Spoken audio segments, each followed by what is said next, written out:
welcome to the introduction of our Marvel-Thon for the spring of 2019. All in preparation for the next two big Marvel Cinematic Universe films, Captain Marvel in March of 2019 and the second Infinity War movie in May of 2019. I'm the Spirit Man, of course, the embracer of human good and analyst of fiction, and next to me is...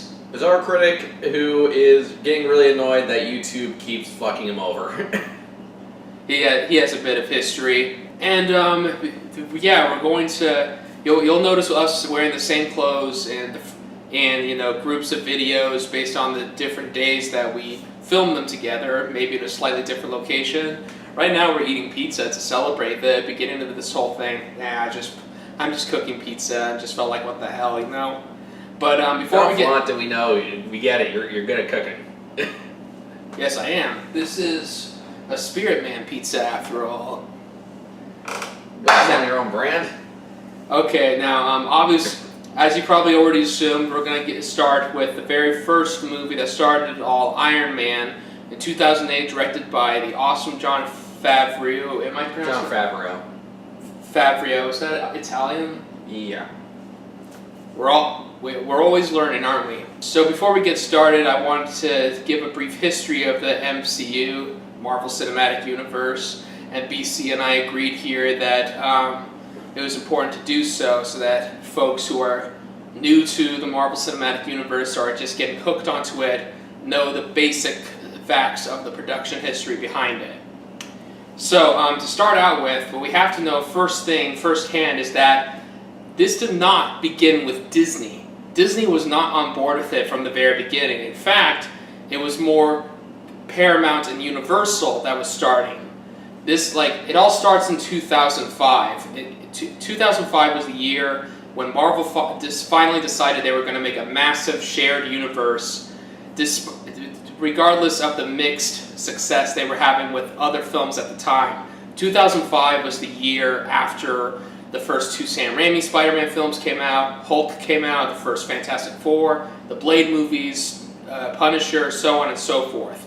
And they weren't all horribly received or horrible financial successes or anything, horrible financial failures, but Marvel was still not happy enough with the results of those various films.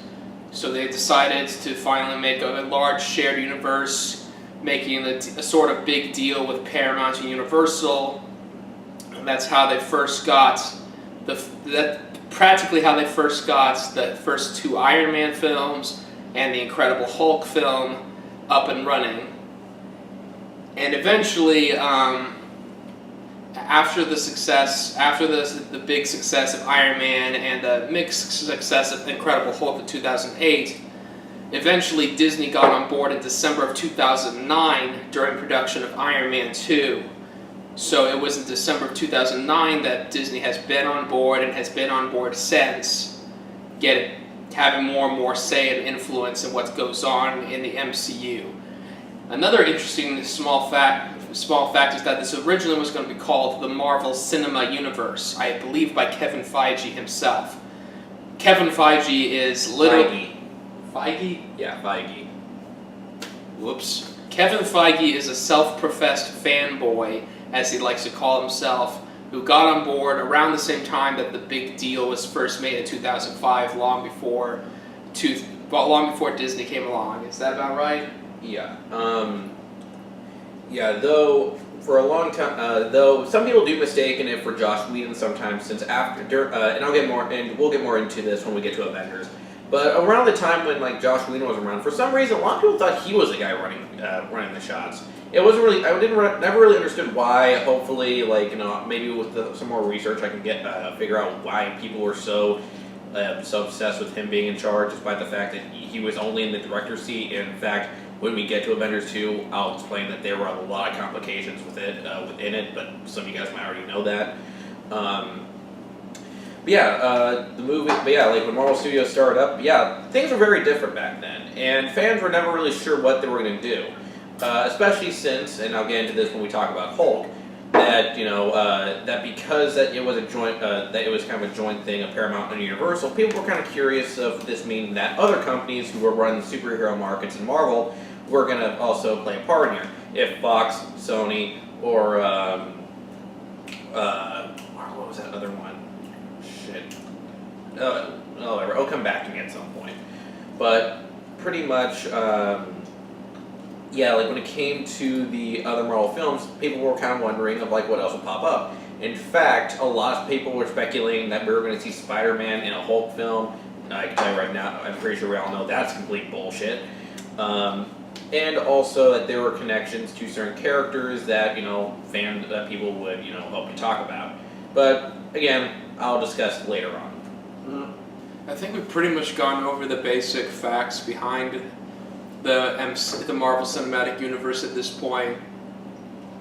After Disney got on board, I think it was right after Disney got on board that they announced all these big projects, including Avengers and the Thor films and so forth. They most likely were in pre-production even before Disney. Disney bought Marvel Studios. They bought Marvel Studios, right? They bought Marvel, the comic book company. Marvel Studios was something that they helped create.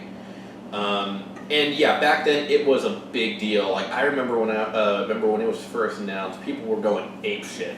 Everyone was complaining. Everyone was thinking of the worst. Everyone was scared that things were going to change for the worse for Marvel. Which may be more the case now, as far as I'm concerned. If you read comic-wise, I mean. Okay, and again, the one thing I want to make clear as we go on, we both have some very different opinions on how we feel like the studios have gone. We do share a few, we do agree on some things, but on a whole, I feel like Marvel Studios is doing pretty fine.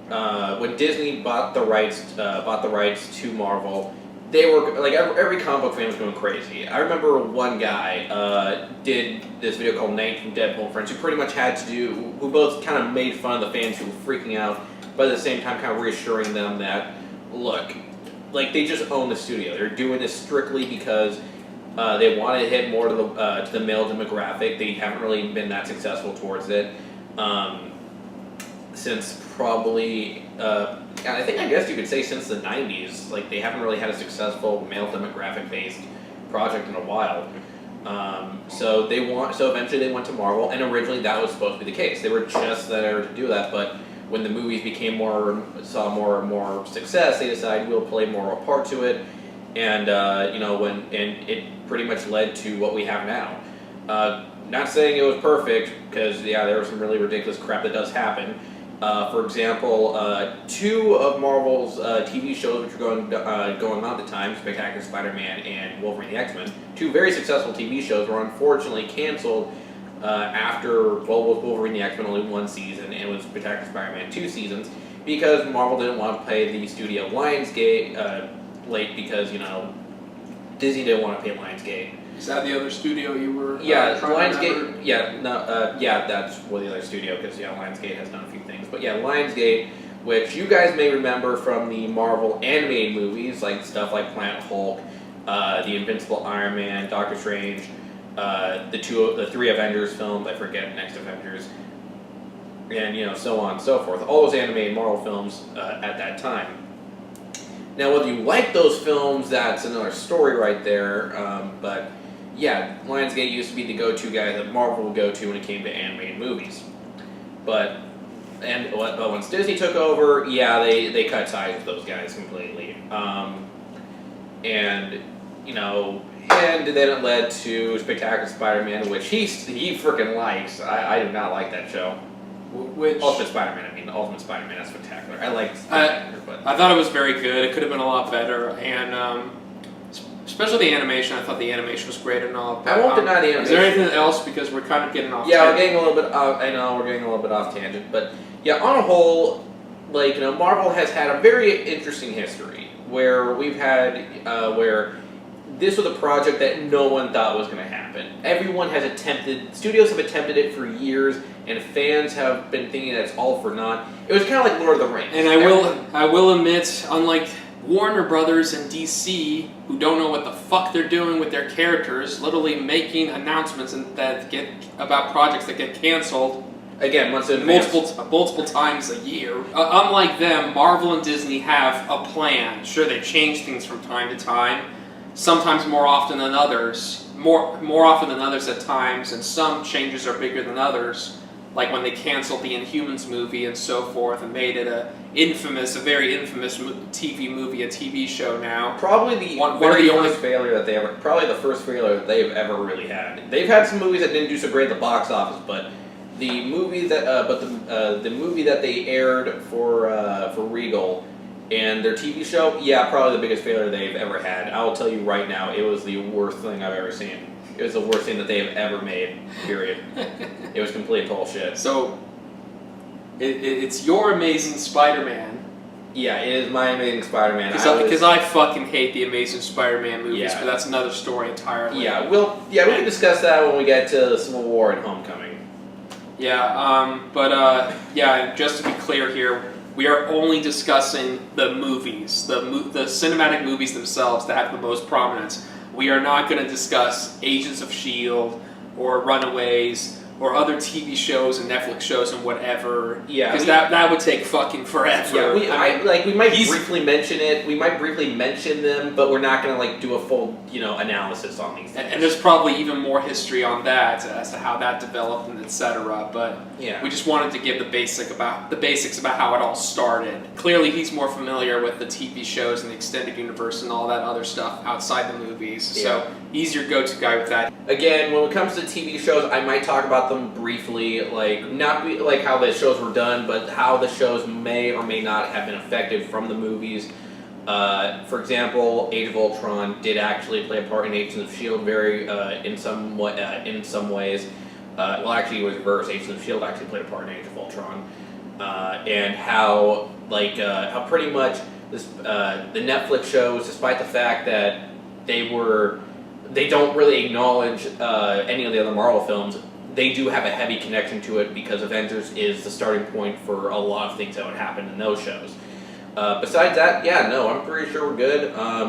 Absolutely. So we'll end this little introduction here, and we'll see you guys in the next video for my absolute favorite superhero film. His not so much, Iron Man. So see you then. Ciao.